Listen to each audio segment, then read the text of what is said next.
आदमी के बुराई का मुख्य कारण आंखें हैं।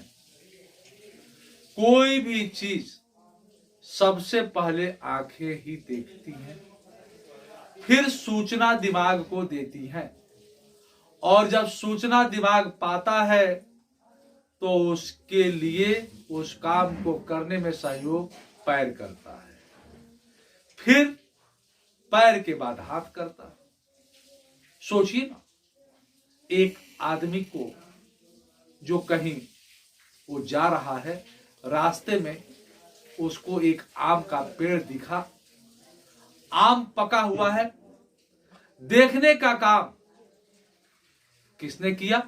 आंखों ने। जब व्यक्ति ने आम का पेड़ देखा, पका हुआ आम देखा, तो उसको इच्छा हुई आम खाने की, यानी आंखों ने देखा, सूचना मन को दे दिया। अब मन ने कहा खाया जाता तो अच्छा होता, तो साथ दिया पैर ने, फिर वो आम के पेड़ तक पहुंचा। अब पहुंचने के उपरांत अब उसको तोड़ने के लिए हाथ की जरूरत पड़ी, तो फिर उसने हाथ से तोड़ा, और तोड़ करके जब खाना शुरू किया, जिह्वा ने स्वाद लिया। तब तक जिसका आम का पेड़ था उसने देखा, वो आया और लाठी से मारना शुरू किया। तो मार खाने का काम किसने किया? पीठ ने। जब पीठ ने मार खाया तो फिर रोने का काम किसने किया? आंख ने। तो सज्जनों, जो गलती करता है सजा उसी को भुगतनी पड़ती है। यानी पहली गलती किसने की? आंख ने। आंख ने गलती की तो सजा आंख ने ही पाया। और जो दूसरी बात है, मन जो हमारा हर समय आंख के सहारे वो भी विचलित होता रहता है। ये दुनिया में सबसे बड़ा जो दुख का कारण है वो आंख के साथ साथ मन का ही है। आदमी का मन कभी शांत रहता ही नहीं है, एकचित्त रहता ही नहीं है, एक जगह रहता ही नहीं। और इसको हम समझने के लिए पुनः एक कहानी का इस्तेमाल करेंगे। एक बार एक जगह का राजा मूला नसरुद्दीन हुआ करता था। वह एक बकरा रखा था। वो बकरा ऐसा था कि चाहे उसको कितना भी कुछ खिला दिया जाता था, उसका खाने से मन नहीं भरता था। तो फिर मूला नसरुद्दीन ने पूरे राज्य में अनाउंसमेंट करवाया, घोषणा करवाया कि जो भी मेरे बकरे को खिलाकर संतुष्ट कर देगा, मैं उसको बहुत सारी असरफियां, बहुत सारे धन उसे पुरस्कृत कर दूंगा। यह बात सुन सुनकर बहुत लोग आने लगे और उस बकरे को लेकर जाते थे। पूरी दिन जंगल में घास खिलाते थे, बहुत सारी चीजें खिलाते थे, और खिला करके जब लाते थे तो मूला नसरुद्दीन के सामने जब आता था बकरा, तो मूला नसरुद्दीन थोड़ा सा घास दे देता था, पुनः बकरा खाने लगता था। और उस आदमी का जो उसको सुबह ले गया रहता था, पूरा दिन घुमा कर लाया रहता था, उसका पूरा मेहनत पे पानी फिर जाता।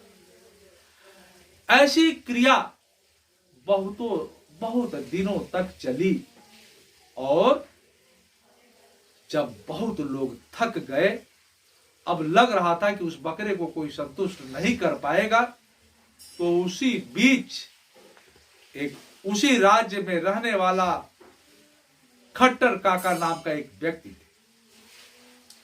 वो आए और मूला नसरुद्दीन से कहे कि मैं आपके बकरे को संतुष्ट करूंगा।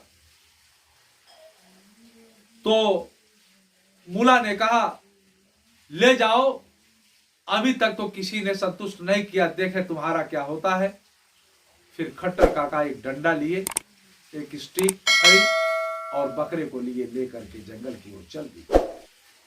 और जब जब बकरा कुछ खाने के लिए सर नीचे करता था, खट्टर काका उसको मुंह पे एक डंडा मारा करते थे। ऐसे जब जब पूरी दिन जब जब बकरा सर नीचे किया कुछ खाने के लिए, खट्टर काका उसको एक डंडे दो डंडे मारते रहे।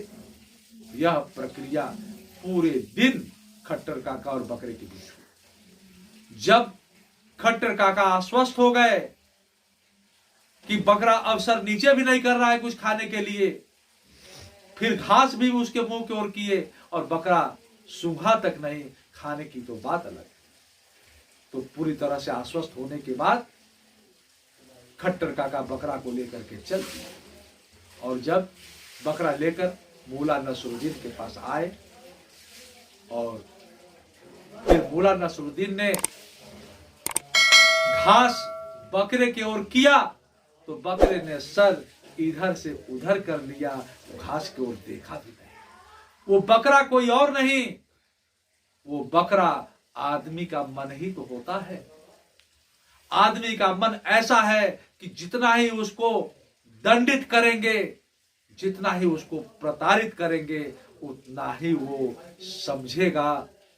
और आदमी का मन समझने का सबसे, अगर कोई मैं कहूं दुनिया का अच्छा स्थान है तो महापुरुषों का सानिध्य, तत्वदर्शी महापुरुषों का सानिध्य, जो सत्य की सत्ता पर आसीन है, ऐसे महापुरुषों का सानिध्य अगर हमें प्राप्त होता है तो शायद मैं कह सकता हूं कि हमारे मन को कंट्रोल किया जा सकता है। आज के लिए मैं इतना ही, इन्हीं शब्दों के साथ मैं आपका बहुत बहुत आभार प्रकट करता हूं।